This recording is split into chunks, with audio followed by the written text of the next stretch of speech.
Is there such a thing as being 100% secure, or is that a myth? No, but so you can never be 100% secure from the standpoint of I am guaranteed to prevent any possible attack. I'm never going to become victim. I'm never going to experience a data breach. I think absolutely not. There's a saying that people will say it's a matter of when, not if you get breached. There's another saying that says there's only two types of companies in the world, the ones who have already been breached and the ones that haven't yet. So I think that it would be a fallacy to strive for 100% prevention. So when I hear secure, to me, that means prevention.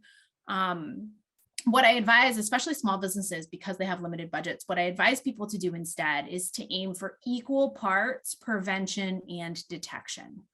And so it's really easy to invest in all the things that you think are going to keep you secure, like antivirus and firewall and password managers and all these other things. And those are great. And it by all means, you should do them.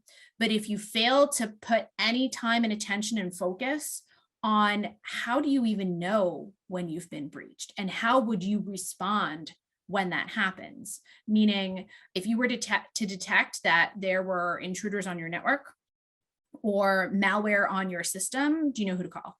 Do you know what you would do? Do you have a set of procedures and what we would call a security incident response plan that guides people through that response?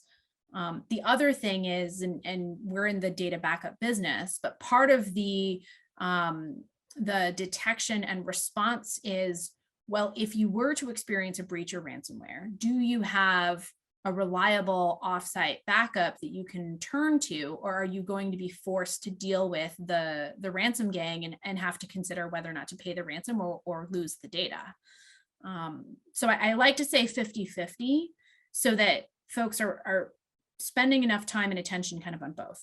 I was in IT audit for 9 years, and anyone who's been in the audit field would be familiar with the concept of a risk control matrix.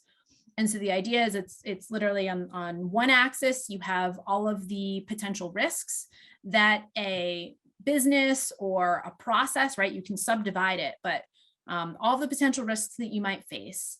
And then on the other axis, you have all of the potential controls, or not potential, but all of the existing controls that the business has, and how you then test how well those controls mitigate the associated risk. And the whole idea of the risk control matrix is that, one, you understand the totality of the risk landscape, and specifically the risks that are most impactful to the organization. Because if it's not likely to happen, and it's not very impactful when it does, you probably don't want to spend any money mitigating it. But even if it's very unlikely, but if this thing happens, it will kill your business or cripple you or be incredibly damaging from a reputational perspective, then the impact is so high, then yeah, you probably want to ensure that you have a couple of controls that would mitigate that overall risk. And so when you have a risk control matrix, you can then look at the controls themselves and say, all right, there might be 10 things here. Let's make sure, A, they're all designed appropriately. So if they function the way that they were designed, they would mitigate the risk or make it less likely, less impactful. And then B, are they actually doing it? So you can do testing to say, is it effective? And that's what a typical auditor would do to get a high level kind of bird's eye view of the control framework for an organization. But there's no reason why the IT department or the management team, or even you as an individual, couldn't make one of these for your own area to say, all right, I understand the risks, I understand the controls I have in place, which ones are working best? Am I missing something? Do I have an important risk that has no mitigation? And in which case I maybe need to go investigate processes or tools or things to help me close that gap. What are the steps for security checkup, or what would you say would be part of that routine security checkup for an individual and or small business? First of all, you want to think about categories of stuff that you have, meaning the devices that you use, the data that is most important to you and your business, either important from an operational standpoint, as in we need this day to day in order to perform our job duties, or important because of the value of that data, for example, patents or other proprietary information, or data that is so important that it is regulated. And so there would be fines and penalties if you were to lose that data. So think financial information of your clients and customers. So if you understand your devices, if you understand where your sensitive data lies, and then you understand all the places where that data goes, meaning it's living in the cloud, or it is accessible to third-party partners, or it is, sent to and from these different systems. But if you understand those three things, then you can sit down and say, all right, well, let's make sure that each one of them is appropriately locked down. So I'll just pick a cloud app, for example. So a cloud storage, almost everyone uses some form of cloud storage, whether that's Dropbox, OneDrive, Google Drive, what have you.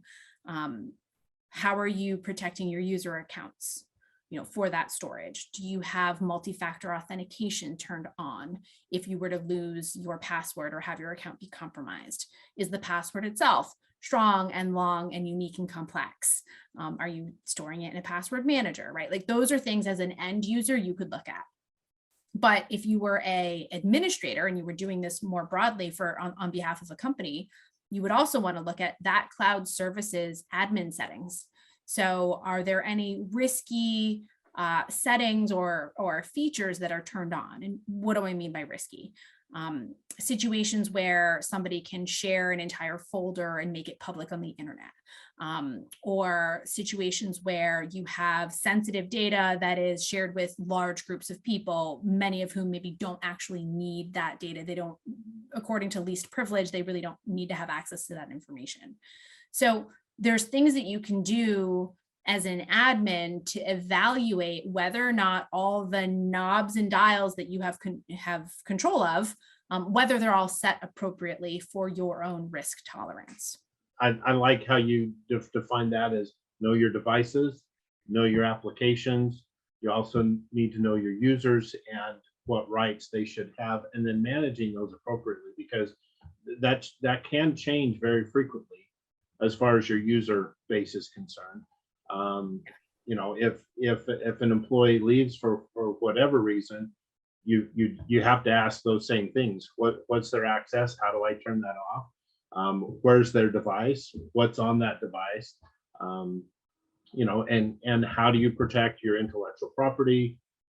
Your patents, your software licenses, whatever that might be. Those are very important things to manage and watch. And Yeah. And you can scale that as you think about that from that individual, on your computer, whatever. The other thing that you need to look at with this is, in our world of remote workers, getting things back. We've had issues at times where we're trying to get a computer back from somebody who's moved on to another opportunity, and we get it back and there's nothing on that computer of what we thought was going to be there.